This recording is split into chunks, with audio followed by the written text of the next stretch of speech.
ఆయనతో నాకు మొదటి పరిచయం 1998 మే ఆ ప్రాంతంలో మనూరి పాండవులు ఎర్రటి ఎండలో రాజమండ్రిలో ఆయనతో పాటు నేను మనూరి పాండవులు చేస్తున్న సమయంలో ఆయన ఫస్ట్ టైం చూడటం అదే.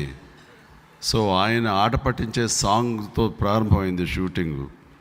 ఆయన పట్టుకుంటుంటే కొంచెం చిరాకు పడేవాళ్ళు, ఏంటంటే గట్టిగా పట్టుకుంటారంటే ఆయన నెమ్మదిగా పట్టుకుంటాయా. నేను మురళీమోహన్, ప్రసాద్ బాబు, ఇంకో ఇద్దరు క్యారెక్టర్స్. సో ఆయన పాప చాలా ఇబ్బంది పడిపోయేవాళ్ళు, కానీ ఎలా పట్టుకోవాలో తెలియదు. ఎలా పట్టుకున్నా సరే కేకలు వేసేవాళ్ళు, బాబో ఇదేంటి బయట చాలా కామెడీగా ఉంటారు, ఇంత సీరియస్ మనిషి ఏంటి అని కొంచెం ఇంటిమిడేట్ ఫీలింగ్ వచ్చింది మాకు. తర్వాత కూర్చుజాతి ఏ ఊరు బాబు మీది ఎక్కడ అన్నారు. మాది ఒక ఊరని లేదులేండి, నాన్నగారు ట్రాన్స్ఫర్తో పాటు అన్ని ఊళ్ళు తిరుగుతూ వచ్చావు, అది నా పేరు చిరంజీవి అండి అన్నాడు. ఆహాహా అన్నాడు. అనిన తర్వాత నాతో పాటు చాలామంది చేశారు, కానీ నా మీదే ఆయన దృష్టి ఉందనేది నాకు అప్పుడు గమనించలేదు. తర్వాత తెలుస్తుంది ఎందుకుందో ఏంటో. ఆ తర్వాత నన్ను క్రీగంట చూస్తూనే ఉన్నారనే విషయం ఆ తర్వాత గమనించిన మురళీమోహన్ వాడు తర్వాత చెప్తే అర్థమైంది. ఏదో నేను నన్ను చూస్తుంటే కనుక ఏదో నటుడిని ఏదో నా గురించి అబ్జర్వ్ చేస్తున్నారేమో అనుకున్నాను తప్ప, ఆయనకి ఇంకో కోణం ఉంది, ఇంకో పార్సి ఉంది, అది దృష్టిలో పెట్టుకుని అబ్జర్వ్ చేస్తున్నాడు అన్న విషయం నేను గమనించలేకపోయాను. ఆ తర్వాత ఆ రోజు షెడ్యూల్ అయిపోయింది. అక్కడి నుంచి ట్రైన్ ఎక్కి మెడ్రాస్కి బయలుదేరి వచ్చేటప్పుడు అందరూ అనుకోకుండా ఒకే కంపార్ట్మెంట్లో కూర్చున్నాము. ఆయన రావు గోపాలరావు గారు వాళ్ళు కొంచెం అని అలా బిగించి ఏదో గ్లాసులో పోసుకున్నారు. అప్పట్లో నేను ఆంజనేయ స్వామి భక్తుడిని, ఏమి లేదో పక్కన అలా కూర్చున్నాము. భోజనం వస్తే కనుక తినేసి నిడదవల్లోనో ఎక్కడో తాడేపల్లిగూడలోనో ఇస్తారు భోజనం, అక్కడ తినేసేసి వెళ్ళిపోదాం పడుకుందాం అనుకుంటున్నాం. బాబు సార్ చేసి నాకు అలవాట్లేదండి చిచ్చాను అరగా లేదండి, నేను ఆంజనేయ స్వామి భక్తునని ఇవన్నీ చేయనండి, నాకు అలవాట్లేదండి నస్తాను.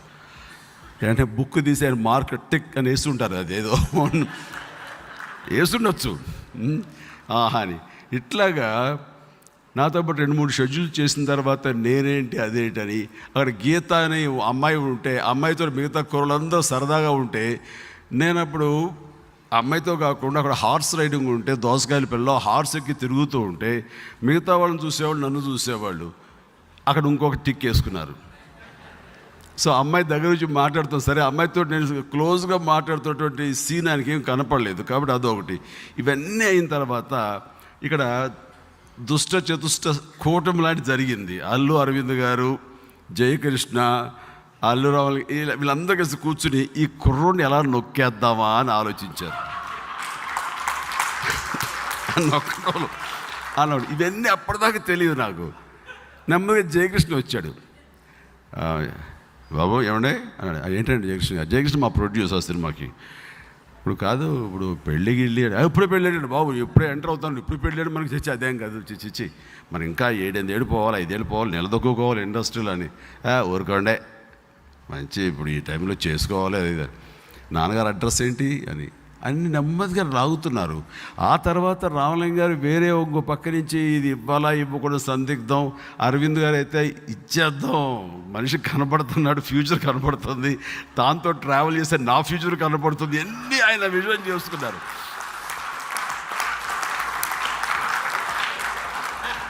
ఆయనంత విజనరీ ఎవరు లేరని అందరికీ తెలిసిందే కదా. చాలా విషయాల్లో ముందస్తుగానే ఏ టెక్నాలజీ వచ్చినా సరే ఏది వచ్చినా దానికి ఎలా కనిపెడతారో ఈ వ్యక్తులు కూడా అలాగే కనిపెట్టారు. మన అమాయకులం ప్రతిదీ తెలిసేది కాదు. అయిన తర్వాత వీళ్ళందరూ కలిపి కూడబలుక్కున్నారు. రామలింగ గారు ఏమో ఆయన తెలిసిన 2-3 పెద్దోళ్ళతోటి చేశారు. చాలా మంచి కూరవాడండి, బుద్ధిమంతుడు, ఆంజనేయ స్వామి భక్తి తప్ప ఇంకోటి లేదు, ఏ చెడు అలవాట్లు లేవు, అమ్మాయిలనే బహుదూరంలో ఉంటాడు.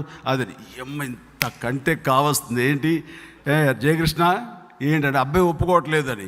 ఒప్పుకోకపోతే ఏముంది మనం చేద్దామని మా నాన్నగారి దగ్గరికి వెళ్ళారండి వాళ్ళందరూ. నెల్లూరు జయకృష్ణ గారు వెళ్ళారు.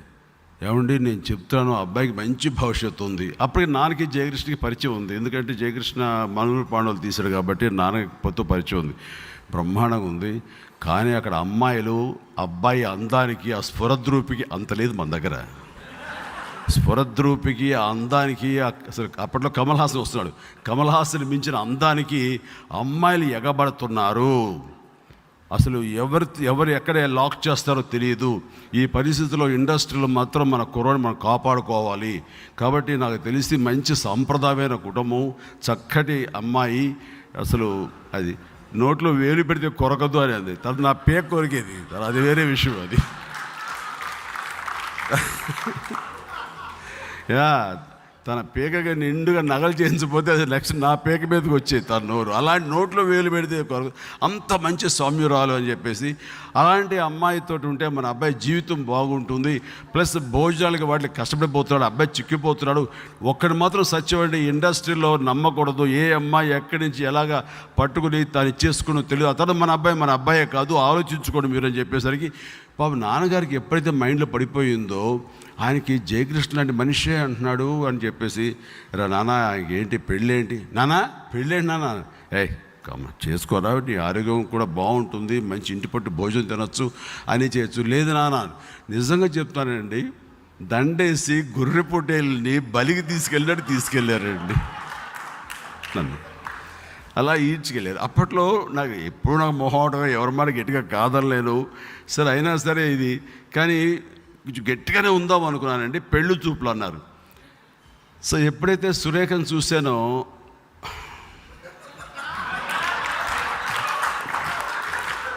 ఏంటి కొంచెం ఏంటి అందామా అనేది స్టార్ట్ అయింది. నో, ఎస్ వద్దు, మన కెరీర్ మనకి ముఖ్యం. ఇప్పుడు 4వ సినిమా 5వ సినిమా చేస్తున్నాం. లవ్ ఇన్ సింగపూర్ ఓ పక్కన చేస్తున్నాం, ఇంకోటి చేస్తున్నాం. ఇది కథ కాదు బాలచంద్ర గారి సినిమా చేస్తున్నాము, కుక్కాడు చెప్పు దెబ్బని ఇంకో సినిమా చేస్తున్నాం, న్యాయం కావాలి ఇంకో సినిమా. ఇప్పుడు మన ముమ్మరగా సినిమాలు ఉన్నాయి, చేతు సినిమా లేకపోలేదు. సినిమా తర్వాత సినిమా ఊపిరి సలపకుండా ఉంది. ఈసారి కాదుకూడదు అన్నాను. మళ్ళీ ఇంకోసారి ఏదో టీకి ఇంటికి రా బాబు అన్నారు. ఎందుకు వెళ్ళకూడదు అనుకునేవాడిని. కానీ ఆ అమ్మాయితో చూసిన ఫస్ట్ చూపులు మళ్ళీ గుర్తుకొచ్చి ఇంకోసారి చూద్దాంలే అని చూసేసరికి ఈసారి కాఫీ పెట్టింది ఎవరో తెలుసా? సురేఖ పెట్టిందంట. అది ఇచ్చారు. కాఫీ తాగను అనలేను, తను పెట్టింది కూడా తాగానండి. అదేం కలిపిందో ఏంటో తెలియదు ఆ కాఫీలో. ఎప్పటికీ అంటారండి, ఏ మందు కలిపిందో ఆ క్షణంలో అన్నానండి. ఇంకా అంటావా లేదు, ఇంకా అనేసాను. ఇంకా అనిన తర్వాత చూస్తుంటే నేను కళ్ళు తెరిచేసరికి పెళ్ళి అయిపోయింది. ఆ పెళ్ళికో పెద్ద తతంగా ఉంది. రామలింగయ్య గారేమో అనుకున్న 2 నెలల్లో చేసేయాలంటారు, అది ఫిబ్రవరి. నాకేమో మే వరకు చాలా బిజీ షెడ్యూల్స్, ఒక్కరోజు కూడా ఖాళీ లేదు. తాతయ్య ప్రేమలలో ఎంఎస్ రెడ్డి గారు నిర్మాత, ఆయన అసలే కర్కోటకుడు అనమాట డేట్స్ వదలటానికి. అయిన తర్వాత ఇదో డేట్ లేదంటున్నారు కాబట్టి నేను మే జూన్లో చూసుకుంటాలేని అంటే, ఈయన అల్లు అరవింద్ గారు ఎక్కడ మన చెయ్యి వదిలితే మట్ట గుడిసెలా జారిపోతాని భయంతో వెళ్ళి ఏమైనా సరే 3 days సంపాదిస్తానని చెప్పి ఎంఎస్ రెడ్డి గారి దగ్గర కూర్చొని నువ్వు 3 రోజులు ఇస్తావా చస్తావా అంటే, అరే నూతన్ ప్రసాద్ బిజీ అయ్యా, నూతన్ ప్రసాద్ నాకు డేట్లు పోతే మళ్ళీ దొరకవు, మీరు మేలో పెట్టుకోండి అయ్యా అంటే, అది పెద్ద తతంగం. అది ఆఖరికి ఇవ్వకపోతే మానేస్తాడు మీ సినిమా అని. ఆఖరి 3 రోజులండి. 1 పెళ్లి కొడుకు చేయడానికి, 2 పెళ్లి చేయడానికి, 3 అదేదో చేస్తారుగా.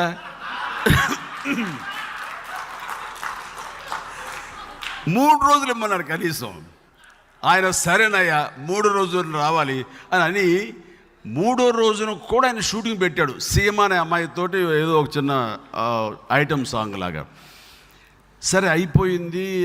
పెళ్ళి కూడా చిరాగా చేసుకున్నాను. ఎవడో అన్నాడు షర్టు చిరిగిపోయింది. చిరిగితే ఏమంటాడు ఇప్పుడు తాళి కట్టిస్తా అని నేను వాడిని చిరాగపడిపోయి ఇక అట్లాగా ఏదో పెళ్ళి అయిపోయింది అయింది. రామలింగ గారు మొహమ్మత చాలా నిండు కలకలాడుతుంది. ఆ మొహమ్మత ఎలా ఉంది ఇలాగా పసివాడిని పట్టిస్తారు కదా అని. సరే ఏమైనా సరే అయ్యింది. No regrets, wonderful family. అలాంటి ఫ్యామిలీలో చాలా చక్కగా సురేఖతోటి నేను ఈ అనుబంధం ఏర్పరచుకోవడం అన్నది ఇది జరిగింది. ఆ తర్వాత అలా రామలింగయ్య గారు నన్ను అత్యంత ఇంట్లో బిడ్డలాగా ప్రేమించేలాగా అయింది. ఆయనకి ఒక కొడుకుని, 2వ కొడుకుని హీరోయిన్ చేయాలి కోరిక. అన్ఫార్చునేట్లీ ఇందాక త్రివిక్రమ్ గారు చెప్పినట్టుగా ఆ బిడ్డని పోగొట్టుకుని విషాదంలో ఉన్న వాళ్ళకి ఆ బిడ్డ స్థానంలో నన్ను చూసుకుంటూ అంత ప్రేమాభిమానులు నాకు కనపరుస్తూ మరో బిడ్డలా చూసుకున్నారు.